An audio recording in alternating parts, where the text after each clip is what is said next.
नमस्कार, मैं हूं आपके साथ मयंक। आज 29 तारीख है और एक बेहद अहम खबर ईरान से जो आ रही है उसकी तरफ मैं आपका ध्यान ले जाना चाहता हूं। क्या ईरान में एटम बम को लेकर, न्यूक्लियर बम को लेकर कोई बड़ा फैसला कर लिया गया है? क्या ईरान ने अपनी एटमी पॉलिसी को चेंज करने का मन बना लिया है? और क्या ईरान कोई परमाणु परीक्षण करने जा रहा है आने वाले कुछ दिनों में? देखिए, ये सवाल अचानक से पूरे इंटरनेशनल मीडिया में ईरान को लेकर चर्चा का मुद्दा बन गए हैं और इसकी सबसे अहम वजह है ईरान की फार्स न्यूज़ एजेंसी में छपा एक एडिटोरियल। देखिए, फार्स न्यूज़ एजेंसी में आईआरजीसी यानी ईरान की जो सेना है, आईआरजीसी है खास तौर पर, उससे जुड़े विचार रखे जाते हैं। अब फास्ट न्यूज़ एजेंसी में एक एडिटोरियल छपा है जिसमें इस बात का जिक्र किया गया है, ये 28 जून का एडिटोरियल है, जिसमें इस बात का जिक्र किया गया है कि अगर अमेरिका और इजराइल के हमलों से रक्षा करनी है तो उसका एकमात्र रास्ता है एटम बम बनाइए, न्यूक्लियर बम बनाइए।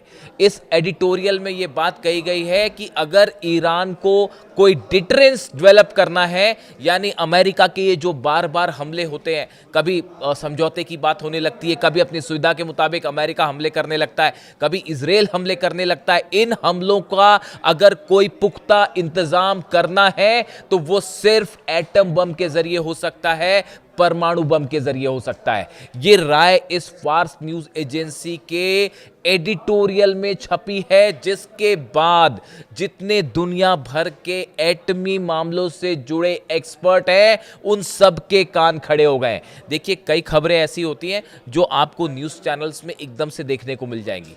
कुछ खबरें ऐसी होती हैं जो बिहाइंड द सीन चल रही होती हैं, जिनको बाहर आने में थोड़ा वक्त लगता है और शायद वो चर्चा का मुद्दा धीरे से बनती हैं। लेकिन जो न्यूक्लियर टॉक से जुड़े एक्सपर्ट्स हैं, खासकर अमेरिका, इजराइल और यूरोप के, इन सब के कान इस आर्टिकल में छपी बात के बाद खड़े हो चुके हैं और ये कयास लगाए जा रहे हैं कि क्या ईरान की नेशनल सुप्रीम सिक्योरिटी काउंसिल जो है, क्या इसमें एटम बम को लेकर किसी तरह की कोई पॉलिसी चेंज को लेकर चर्चा की गई है? देखिए, मैं आपको 4-5 बयान बताता हूं जो इस पिछले 1 महीने के अंदर आप कह लीजिए जो सामने आए। हर बयान इस ओर इशारा कर रहा है कि ईरान ने अपनी न्यूक्लियर पॉलिसी को लेकर बड़ा बदलाव करने का मन बना लिया है। देखिए, 19 जून को अली बाघेरी कानी, ये मुख्य परमाणु वार्ताकार हैं, जो कि टॉक्स होती है अमेरिका के साथ, न्यूक्लियर टॉक्स, इसमें ईरान की तरफ से जो वार्ताकार हैं, जो बातचीत करते हैं, वो हैं। इन्होंने कहा कि हम न्यूक्लियर मुद्दे पर जो भी बात करेंगे अमेरिका से, वो बराबरी के स्तर की बात होगी। यानी उसमें ईरान के ऊपर यूरेनियम रोकने संबंधित कोई भी जो है दबाव, वो स्वीकार नहीं किया जाएगा। न्यूक्लियर प्रोग्राम को लेकर कोई ऐसी शर्त नहीं मानी जाएगी जिसमें जो है अमेरिका न्यूक्लियर प्रोग्राम को रोकने की बात करे या यूरेनियम संवर्धन, एनरिचमेंट को रोकने की बात करे। उन्होंने साफ मना कर दिया, हम ऐसी किसी बात को स्वीकार नहीं करेंगे। अब ईरान के अगर मुख्य परमाणु वार्ताकार जो हैं वो इस तरह का बयान दे रहे हैं तो बड़ी स्वाभाविक सी बात है कि वो ईरान के सुप्रीम लीडर के फैसले के बाद ये बयान दे रहे हैं। यानी ये बात तय है कि ईरान ना तो न्यूक्लियर प्रोग्राम छोड़ेगा और ना ही यूरेनियम एनरिचमेंट का अपना अधिकार है वो छोड़ेगा। ये बात हुई अली बाघेरी कानी साहब की, जो कि मुख्य वार्ताकार हैं अमेरिका के। अब एटमी एनर्जी चीफ है मोहम्मद इस्लामी, इनका बयान देखिए। इनका बयान आया था कि जो अमेरिका कह रहा था कि 20 साल के लिए यूरेनियम एनरिचमेंट रोक देगा ईरान, ये समझौते का हिस्सा हो जाएगा, इसको लेकर ईरान से जो है बातचीत चल रही है। उनकी तरफ से साफ कह दिया कि ये 20 साल वाली शर्त ईरान को कतई मंजूर नहीं है। यानी इस मोहम्मद इस्लामी ने भी इस ओर इशारा किया कि ईरान अपना न्यूक्लियर प्रोग्राम नहीं रोकने जा रहा। अब आप देखिए, ब्रिगेडियर जनरल अली फदावी, ये आईआरजीसी के डिप्टी कमांडर हैं, बड़े ओहदे पर हैं। इनकी तरफ से तो और साफ बयान आया है। इन्होंने कहा है कि न्यूक्लियर बम बनाना, एटम बम बनाना हमारा अधिकार है।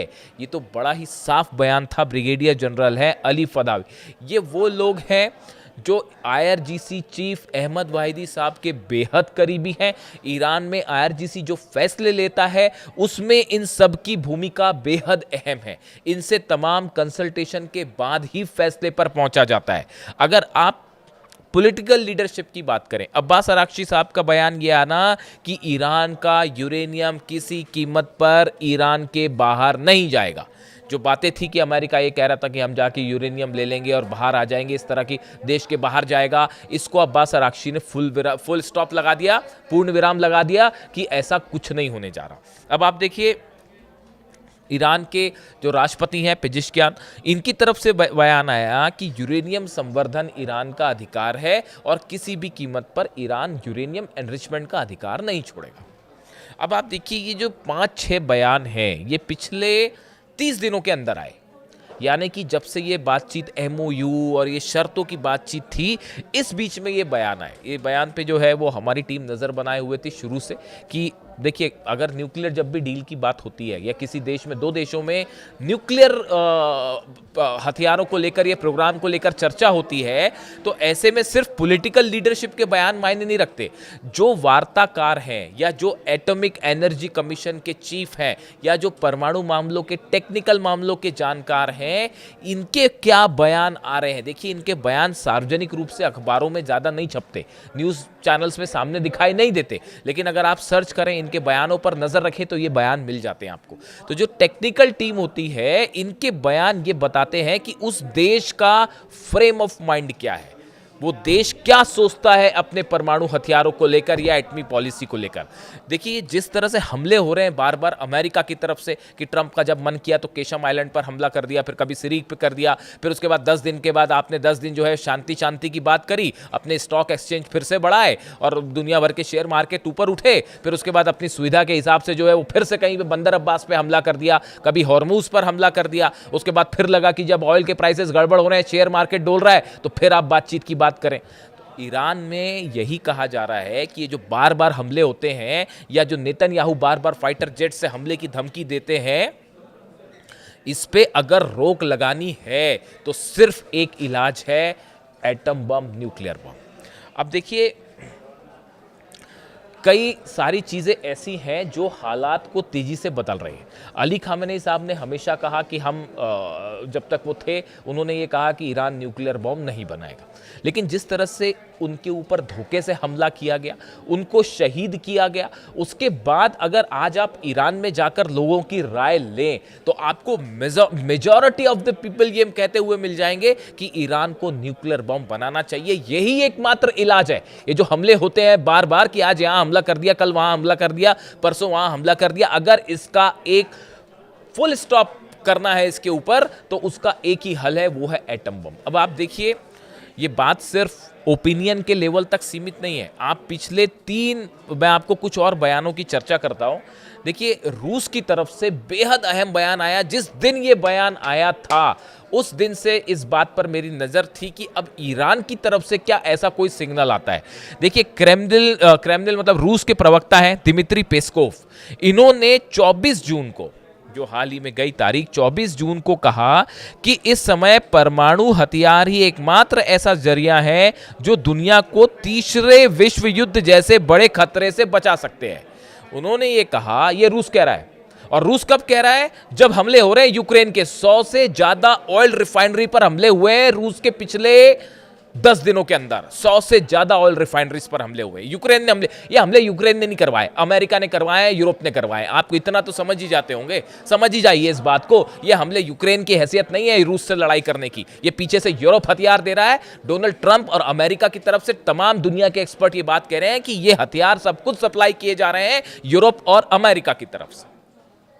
प्लान है रूस के ऑयल को सप्लाई को पूरी तरह से बाधित करना, रूस को घुटने पर लाना, यह प्लान है। ये जो हमले रोके गए, ये जो फिर से जंग वाले हालात हो गए थे हॉर्मुज में, ईरान आमने सामने, और ईरान ने 12 से 20 घंटे के अंदर अमेरिका के बेसिस पर जो हमले किए हैं, उसके बाद जो करारा जो है जवाब दिया एक बार फिर डिफेंसिव मोड में डोनाल्ड ट्रंप। लेकिन देखिए बड़े हमले की तैयारी थी, बड़े पलटवार की तैयारी थी, लेकिन डोनाल्ड ट्रंप अभी ये नहीं चाहते कि हॉर्मुज से जो तेल निकल रहा है वो रुक जाए। अगर रूस का तेल भी रुक गया और हॉर्मुज को ईरान ने पूरी तरह से ब्लॉक कर दिया, हाहाकार मच जाएगा पूरी दुनिया में। तो अभी रूस पे कंट्रोल करना है तो हॉर्मुज खुला रखना जरूरी है, इसलिए वो दोहा में बातचीत हो रही है कतर में। उसका क्या नतीजा आएगा वो आप भी जानते हैं और हम भी जानते हैं। मतलब आप छुरा पीछे लगा के रखे हो कि कब मौका मिलेगा और हम मारेंगे, और किसी को ये बात समझ नहीं आएगी। कौन सी बातचीत, कैसी बातचीत साहब।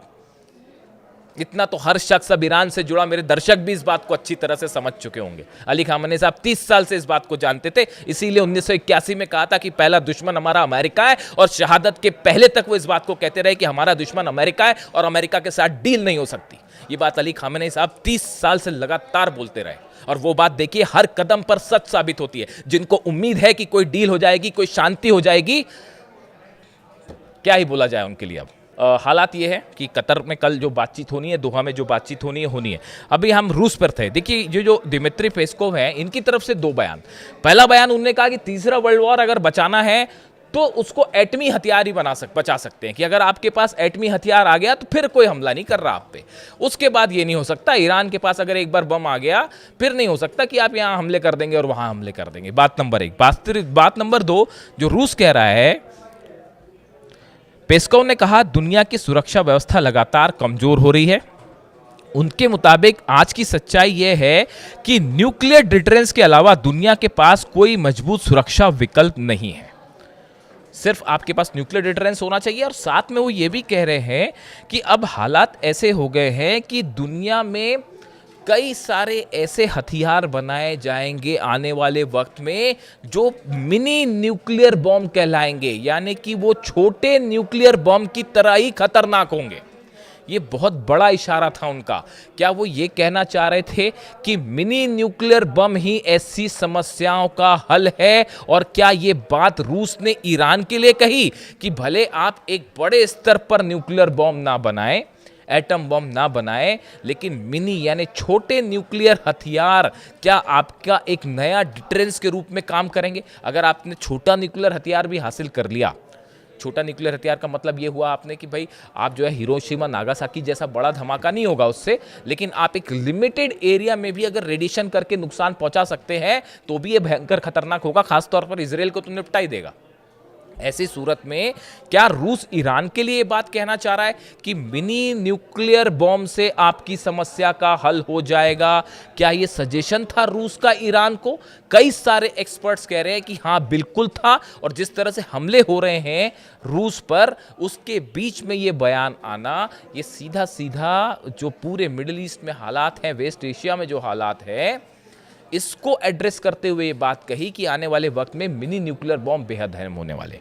ये स्टैंड था रूस का। अब देखिए एक और बयान, खुद Kim Jong Un, north Korea के, इसके ऊपर मैंने वीडियो भी किया था, नॉर्थ कोरिया के लीडर किम जोंग उन ने कहा जिस तरह से ईरान पर हमले हो रहे हैं उससे ये बात साबित होती है कि हमारा न्यूक्लियर प्रोग्राम, जो हमने एटमी धमाके किए वो बिल्कुल सही फैसला था, जो हमने लॉन्ग रेंज मिसाइल्स बनाई वो बिल्कुल सही फैसला था, और हम इसे अब और तेजी से आगे बढ़ाएंगे। हम अपने न्यूक्लियर हथियारों की संख्या और बढ़ाएंगे, हम अपने मिसाइल रेंज को और आगे बढ़ाएंगे ताकि अमेरिका या कोई दूसरा देश हमला करने की हिम्मत ना कर सके। दूसरे शब्दों में एक्सपर्ट्स तमाम ये मानते हैं कि किम जोंग उन ने मुस्तबा खामनेई को ये समझाया, ये बात जो है उनसे कही है, उनको संदेश दिया है कि इजराइल का सिर्फ एक इलाज है, आपको न्यूक्लियर बॉम्ब बनाना पड़ेगा, उसके बाद ये हमले आप पर रुक जाएंगे। ये सबसे बड़ा डिटरेंस होगा।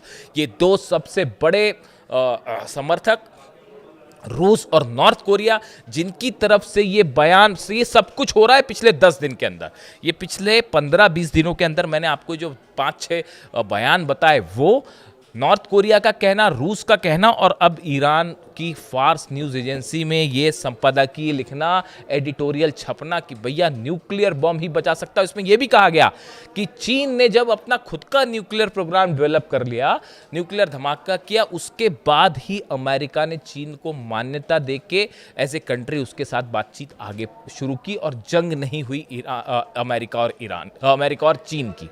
यानी ईरान, इसी आर्टिकल में ये बात कही गई है कि चीन को लेकर भी कहा जा रहा है कि जब चीन ने न्यूक्लियर धमाका किया उसके बाद अमेरिका के साथ उसके संबंध बदल गए और दोनों इक्वल लेवल पर आ गए। यानी ये सब बातें इस ओर इशारा कर रही हैं कि ये बातचीत भले चलती रहे, ये चलती रहेगी। एमओयू पर कभी बातचीत हो जाएगी, फिर हमले हो जाएंगे, फिर बातचीत हो जाएगी। अरब देशों के साथ तमाम पर्दे के पीछे डील्स चल रही हैं। कल सुबह मैं आपको बड़ा खुलासा करूंगा एक वीडियो में कि ये दोहा बातचीत के पीछे असली खेल क्या चल रहा है। कतर में जो ये बातचीत हो रही है, इस बातचीत के पीछे असली मामला क्या है और क्यों बातचीत तो स्विट्जरलैंड में होनी थी, वो क्यों इधर शिफ्ट हो गई अचानक, वो दोहा में क्यों हो रही है, इसको लेकर भी कई खुलासे कल सुबह की वीडियो में। लेकिन फिलहाल मैं इस पर सीमित रहना चाहता हूँ। क्या ईरान में क्या बड़ा एटमी पॉलिसी शिफ्ट हो रहा है? आपकी क्या राय है? क्या ईरान को किसी तरह का डिटरेंस हासिल करना चाहिए और क्या वक्त आ गया है इस बात का कि जो बार बार हमले होते हैं ये रोकने के लिए ईरान को रूस और नॉर्थ कोरिया की सलाह माननी चाहिए? आपकी क्या राय है? कमेंट करके ज़रूर बताइए। Thank you so much.